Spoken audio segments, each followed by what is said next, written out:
Back to the office, details announced by the Prime Minister at the Mayor's Breakfast, and now there's backlash. Good afternoon. This is CTV News at 5. I'm Stefan Keys.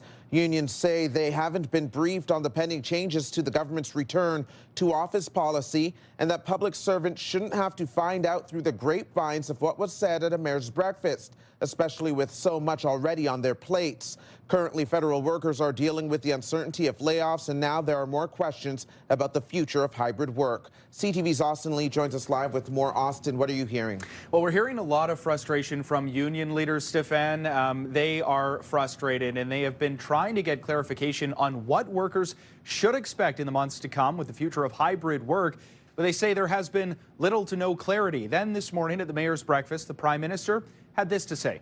There will likely be different levels of return depending on seniority, depending on role, and obviously depending on capacity. We will be engaging with the public sector unions on the modalities of that, the appropriate levels of that. We will come to a sharper view on it over the course of the next several weeks. Last week, La Presse quoted an internal document from the Treasury Board Secretariat indicating the government is considering a full-time return to the office starting in January. Since then, unions say they have been trying to get answers from the government to no avail. Sharon D'Souza, the national president for the Public Service Alliance of Canada, calling Carney's latest comments at the Mayor's Breakfast insensitive. Why would this not be first introduced with a conversation with your own employees or the staff unions that represent them? Why is it being done at a private business event? That makes no sense unless it's politically motivated.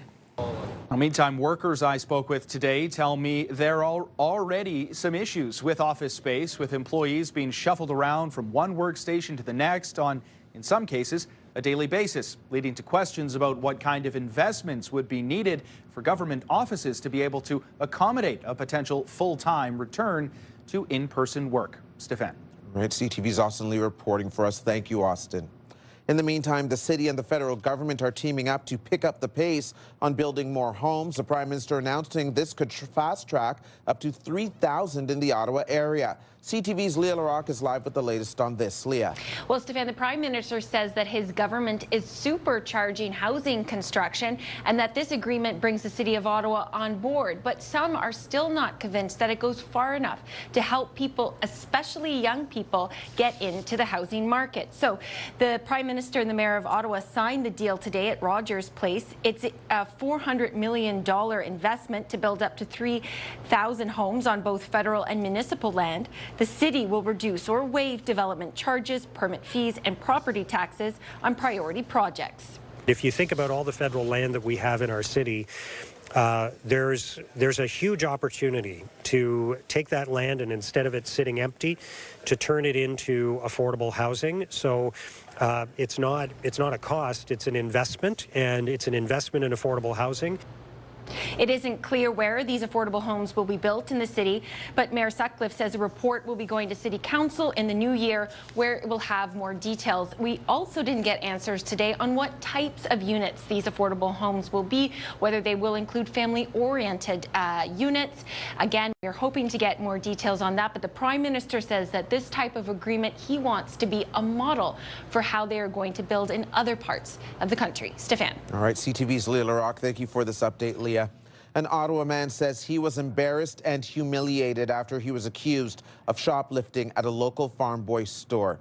Shadi Zachary believes a bulge from a hernia drew attention, but wonders if other factors were at play. CTV's Katie Griffin is here with more. Katie. Well, Stefan, Zachary has type 1 diabetes, and with his blood sugar a bit low, he went into the Train Yards location on November 18th to get a sandwich before driving home from work. He says he paid for it, but was stopped by 2 employees when he went to leave. At the time, Zachary had a large bulge from a hernia that's since been removed. He says staff asked what he had under his jacket that he didn't pay for.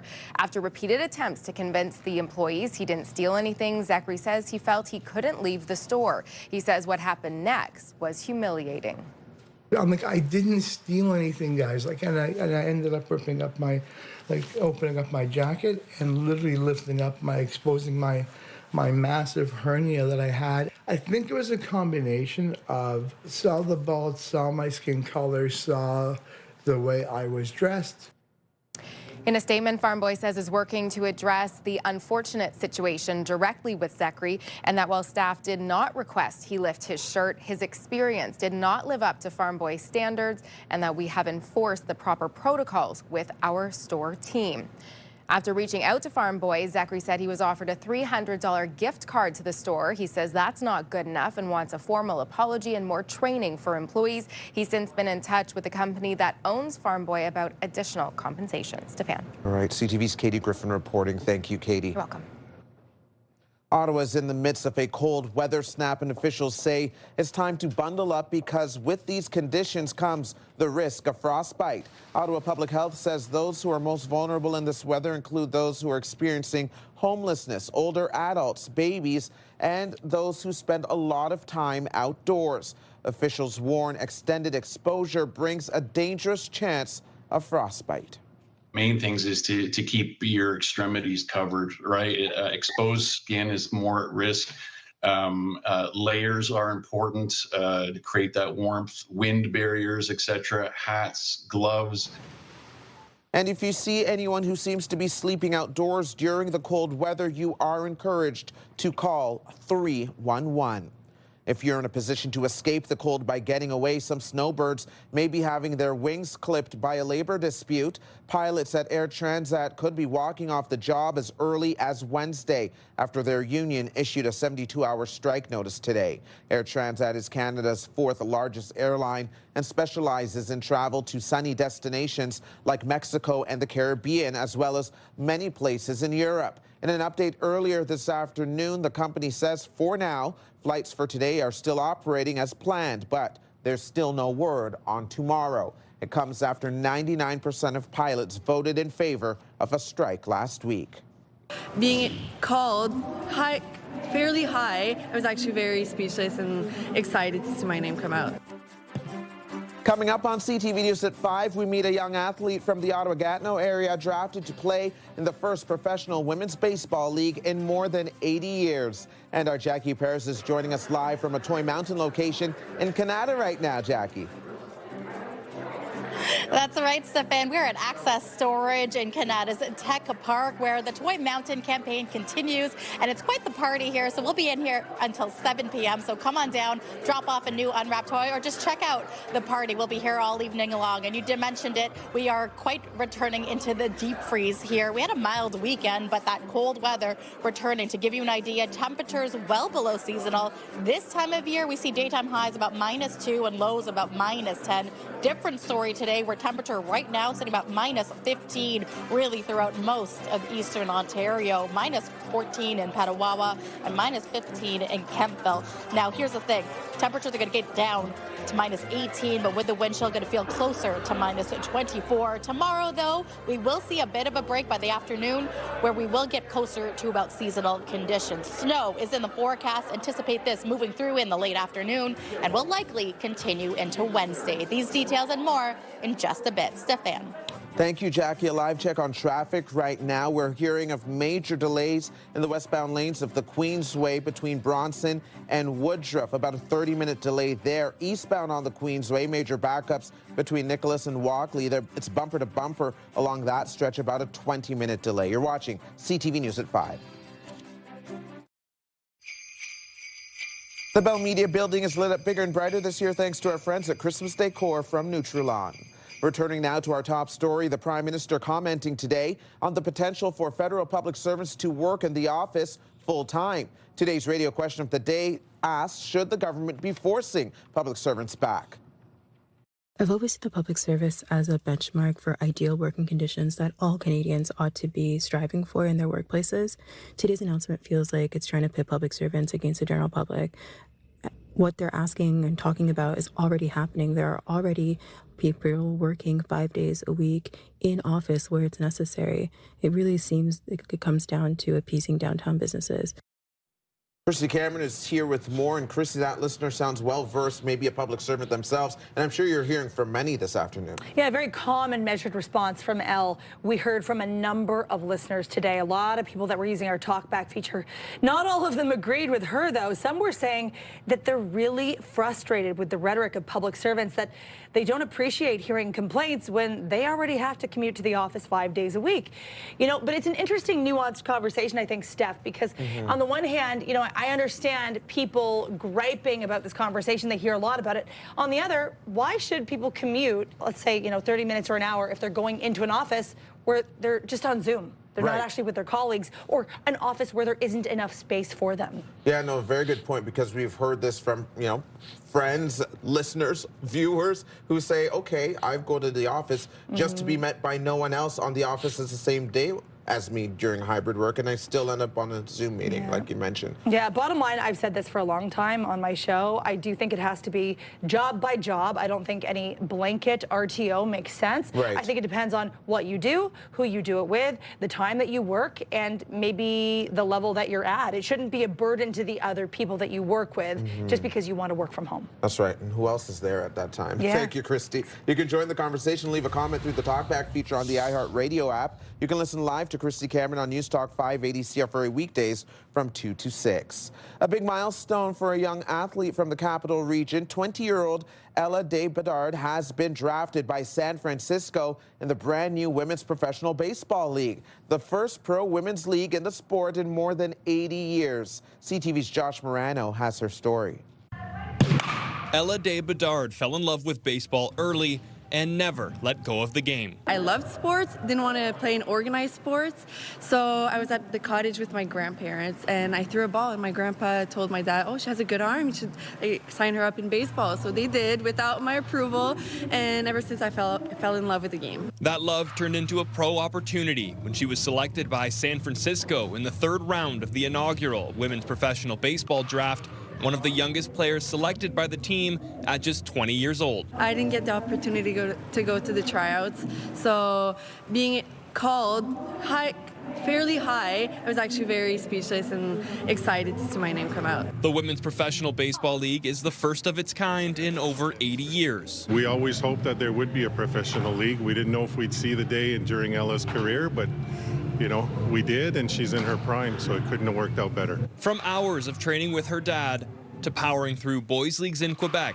she achieved her dream of representing Canada. Ella's a tireless worker. She's very dedicated and disciplined.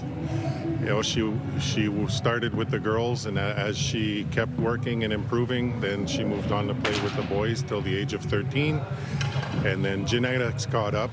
So she started playing competitive with the girls. All while studying civil engineering at U Ottawa and playing softball with the GGs. I want to finish my degree, that's for sure, to see what's going to be the best thing next year, since the season starts in August and ends in September. There's kind of conflict, so it's to see if traveling will be an option to go to and back. For now, she says she's taking it one day at a time with her eyes set on a new dream. When I was younger, I always dreamed of making Team Canada. Pro League wasn't really an option. Now that there is one, it's a dream come true. Josh Morano, CTV News. Kicked out by McCurry, and the 67 score! Let it rain! Coming up on CTV News at 5, making it rain teddy bears at TD Place during the 67s game.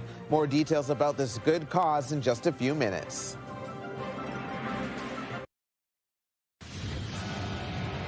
Coming up tonight after the news tracker starts at 7, St. Denis Medical at 8, The Big Bang Theory at 8:30, The Voice at 9, and Password at 10. Now for another check on the weather, Jackie's joining us live from Access Storage Toy Mountain in Canada. Jackie. Thanks so much, Stefan. Glad we're indoors today because it is so nice and cozy here, and the party is just getting started as you are invited to come drop by to deliver a new unwrapped toy here for our Toy Mountain campaign. But getting here, that's another story. It's a little bit cold outside right now, where we are seeing temperatures about -14, -15 when you factor in that wind chill, feeling much colder. Here's a live look through a Centennial Glass sky cam showcasing Parliament Hill, where hundreds of dazzling lights is on display display, putting the nation's capital aglow here. It's the winter lights across Canada now on display. Now, taking a look at that temperatures overnight, it's going to be a chilly one, feeling a little more like minus 20 when you factor in the wind chill. Few clouds going to take us into the overnight hours. And then tomorrow, going to be another cold start to the day where temperatures are going to feel closer to minus 23 when you head out the door early around 7 a.m. We are warming up. It's closer to the freezing mark. That's the good news. By the afternoon, we'll get to about minus 5. Anticipate snow, though, moving in through the region. And we are going to get a closer look at this in just a bit. But for now, our friends in the valley, overnight temperatures about minus 17, daytime high minus 5 for tomorrow with the mix of sun and cloud. And then our friends in the Seaway, minus 13 overnight with a mix of sun and cloud, and also anticipated for tomorrow, daytime high minus 1. So much more comfortable conditions. So here's a look at the conditions that we are talking about. When can we anticipate the snow for Tuesday? Well, we might see light flurries moving through early evening into the overnight for Tuesday into Wednesday. Pay attention to the Kingston area for Wednesday first thing in the morning. There will be heavier snow moving in from the GTA, even some freezing rain moving through at Kingston. And then Ottawa will likely get heavier snowfall for Wednesday compared to what we are seeing for tomorrow. Rain, though, is on the way, including freezing rain, depending on how cold we're going to get. Now, that 5-day forecast, minus 5 for our Tuesday, minus 1 for Wednesday. The flurries could continue into our Thursday, but then we'll get a bit of a break with a mix of sun and cloud for our Friday. But really, these temperatures are going to be doing a little bit of that roller coaster, going to be a little bit of that deep freeze, feeling more like minus 15 for overnight lows for certain parts of this week. But for the most part, our daytime, we are going to hopefully see the end of the bitter cold that we have seen for the last few days. For now, that is it from us here at Access Storage. I just want to shout out, we've got some therapy dogs here. We've got Kathy Curry donating a toy as well, new unwrapped. We've got Jeff Hopper here from Move 100 as well, Stefan. So lots of partying going on here. We're sticking around here until the 7 o'clock hour, so feel free to join us here. Certainly will. Thank you, Jackie. Here's a look at the stories you're checking out right now on CTV News Ottawa.ca. We know that the Ottawa Senators are hoping to build a new arena at LeBreton Flats. We do have an article on our website right here saying that they have hired a firm to help them lobby the upper levels of government, that being the Ontario government and the federal government, for their support. It will cover things like Indigenous relations, housing potential, economic development potential. So those new details about them lobbying the government on our website, ctvnewsottawa.ca. Coming up for us here on CTV News at 5. Jingle bells, jingle all the way. An annual holiday tradition at CHEO. Speaking of the Sens, Ottawa Senators players pay a special visit to patients and their families. Here's what else you need to know. Enjoy a Christmas classic at the National Arts Centre this weekend.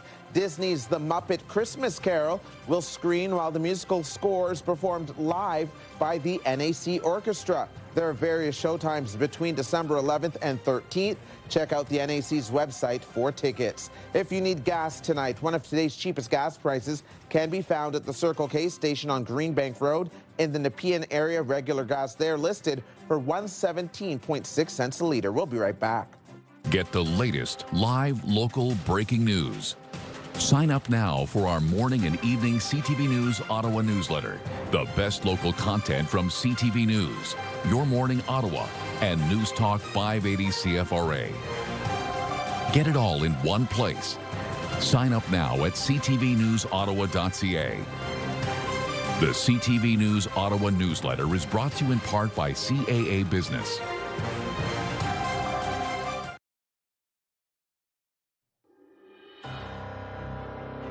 Here's a live look through our Centennial Glass Sky Cam. The current temperature, minus 15, and watch out for the wind chill, making it feel like minus 21.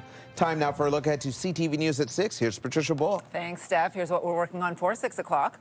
There will likely be different levels of return, depending on seniority, depending on role.